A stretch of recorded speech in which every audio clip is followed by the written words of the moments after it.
Hello, my name is Zach Terrell, and I'm here to talk to you about reference selection tools for public libraries. One of the things that I wanted to start off talking about, just real quick and briefly, was that with the rise of electronic resources, uh, we have seen a decrease in both the budget and collection size of the reference collections in public libraries. This isn't to say that these materials aren't as important as they used to be. It simply means that we have different such easier formats available, and it gives us more room for other collections in our libraries. I'm going to start with the publisher announcements or the catalogs that the publishers send to various libraries who request them. One of them is the ABC Clio Greenwood reference collection, which is filled with historical information of all kinds. It covers a wide range of topics such as business and war, and also includes a great deal of biographies for today's most important and influential people. Each entry in the catalog offers the physical specifications of the resource, including the ISBN numbers for both the print and the ebook editions. Each record also gives a brief description of the book, including a few highlighted features of the book and the credentials of the author. This resource could be made better if it also included the reviews for the title, but that can be said for most of the different catalogs that are sent by publishers. The second one is the Grey House Publishing catalogs. Grey House Publishing offers a wide variety of reference materials on a broad range of topics. When a title is selected on their website, there is a great deal of information and different options to choose from. As most of the catalogs and publisher announcements do, it gives the physical specifications of the resource, as the ABC Clio one did, along with the ISBNs for the physical copy and ebook copy. What makes this publisher different from the previous one is that it gives you an option to request a preview copy on their website. So you can just click that option and they will send you a copy to see if it fits into your collection and meets your patrons' needs. It also gives you some of the reviews for the titles that they are providing up front, so that the busy selectors do not have to go searching for the reviews.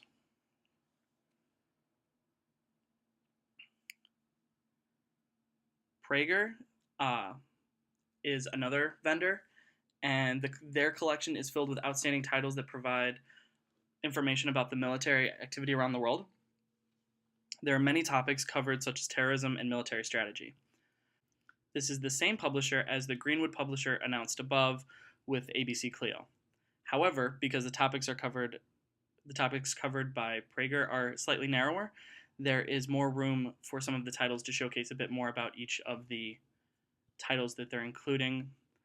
And because it's the same publisher as ABC Clio, the same issue with the reviews stands. The fourth publisher that I'd like to talk about is Sage, and they offer a wide range of reference products designed to meet the research needs of library patrons around the globe. Topics include medicine, criminology, and psychology, etc. One of the nicest things about using Sage for reference materials is that there is a very nice search feature. When searching for a specific topic, the selector can choose what type of material they want, reference versus regular nonfiction. Once they have searched for their topic, they can also set limits on what they want displayed based on filters that are provided by the publisher.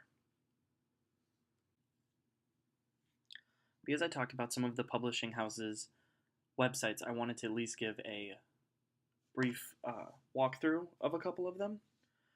I'm going to start with the Grey House Publishing website. Their search option is not the best. So if you know what specific types of books you're looking for, it would be best to do it that way. So if we're looking for a business book and we wanted business information resources, this one is one that I had looked up earlier. And as you can see, there's that preview copy button that I had spoken about earlier. We get the basic information about the book, and it also gives us full text reviews, which are also over here on the right hand side underneath the graphic of the book cover. And there's also the basic information provided by the publisher about the book, and then some information about the new database. The other website that I wanted to show you was the Sage website. If you know exactly what you're looking for, you can search it in the search box, and you can change it from searching all of Sage's materials to only looking at their reference materials. Or if you're just browsing, there are also a bunch of subject areas that you can just kind of browse through and see if you can find something that you're interested in. Well, let's search for a reference book on cancer. And over here you can see that there are different ways to refine your search. You can do it by subject area, make it more specific, the status of its publication, different things like that. Let's click on this Encyclopedia of Cancer and Society. And it gives us a little more information. It gives us the publication date, the page numbers, the price, and it even gives us some reviews. Now this is nice because it gives us at least 3 different reviews, and the key features and information about the book. So this is nice, and it's like kind of like a one-stop shop for the reference selector.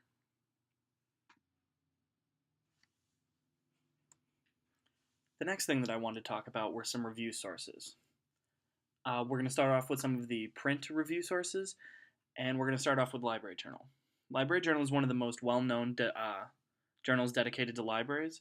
They cover a wide variety of topics, including upcoming trends, issues, and book reviews, just to name a few of the things that they cover. The nice thing about Library Journal is that they not only review the physical reference materials, but they also review different databases and e-resources.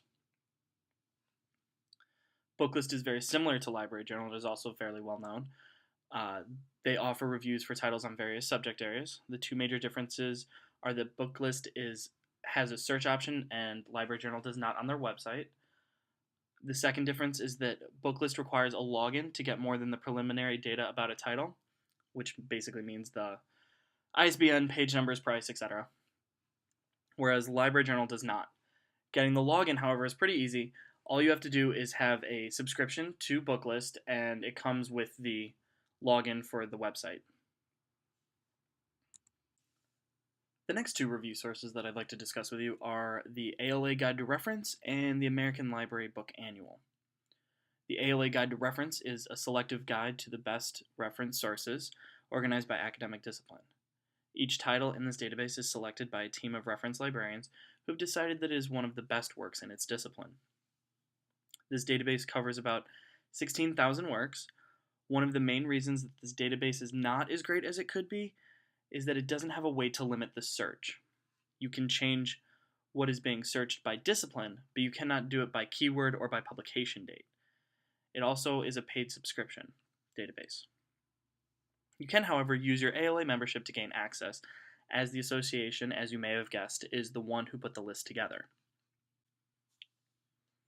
American Reference Book Annual, or ARBA as it's otherwise known as, claims to be one of the most comprehensive databases for print and online reference works.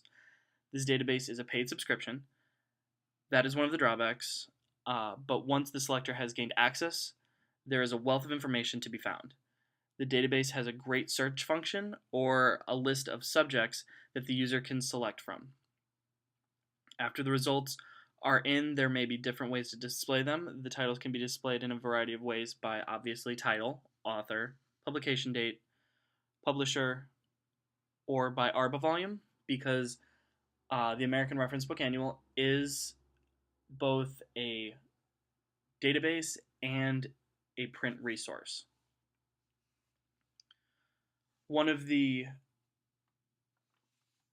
print ones is called Recommended Reference Books for Small and Medium-Sized Libraries and Media Centers, which is one that we currently use at my library to choose reference works. Once again, I'm just going to go through one of the resources that I had highlighted, and the one I'm going to go through is Library Journal. So if we go to the Library Journal's website, we come up here to Reviews, we click on that. We're going to come down here to Reference. If we hover over the Reference tab, we get e-reviews and best databases of 2013. If we click on Reference, however, we will get everything. we scroll down a little bit, the first one we see are a couple of different reviews for e-resources. And if we click on one of those, you can scroll down a little bit, we'll see what it'll look like, and then it'll give a brief overview of the content, its usability, its pricing, and the reviewer's verdict. So it did that one, and then it's doing a Morningstar one with the same information. And down here at the bottom, if you agree or disagree, you can leave a comment and speak your mind about what you think. If you have it at your library and you completely disagree with the review, you can leave a comment for other people who are using this information.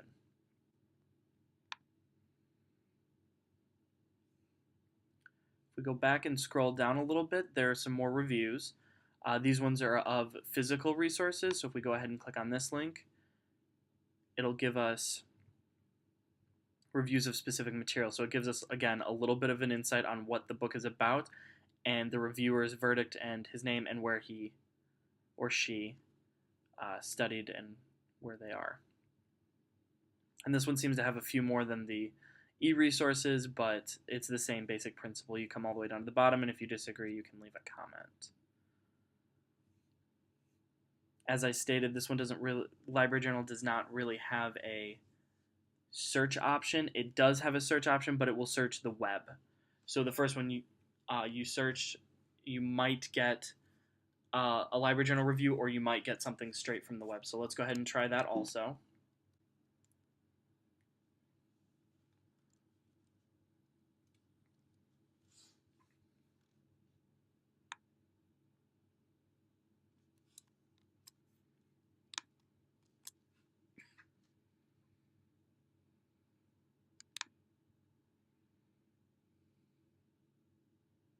So if we scroll down a little bit, as we can see, the first one that came up was Library Journal, but the subsequent ones were not Library Journal, they were Book Verdict. In addition to the publishers, announcements, catalogs, and the review sources, there are also organizations that can help a reference librarian in choosing materials or getting more information on how to choose materials. Some of these organizations are RUSA, RAS, and RLACE. RUSA, or Reference and User Services Association, is a branch of the American Library Association dedicated to the betterment of all public service endeavors, whether it be reference, reader's advisory, or collection development. This organization is something that most public service employees who work with patrons should take a look at joining. They offer many continuing education opportunities in addition to their quarterly journal, Reference and User Service Quarterly. All of these things are done to try and keep librarians working with the public up to speed on the newest information, whether it be discussing new databases or talking about some of the newest trends in collection development. RAS, or Reference Adult Services Section, is a member of the Library Administrators Conference of Northern Illinois, or LACONI, and is geared toward public librarians and others working with adults in reference and reader's advisory.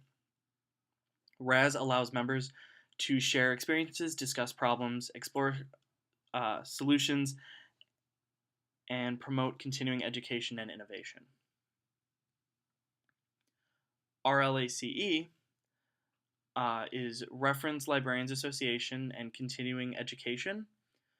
Despite the name, this committee seeks to provide continuing education opportunities for all librarians and not just reference librarians of Northern Illinois.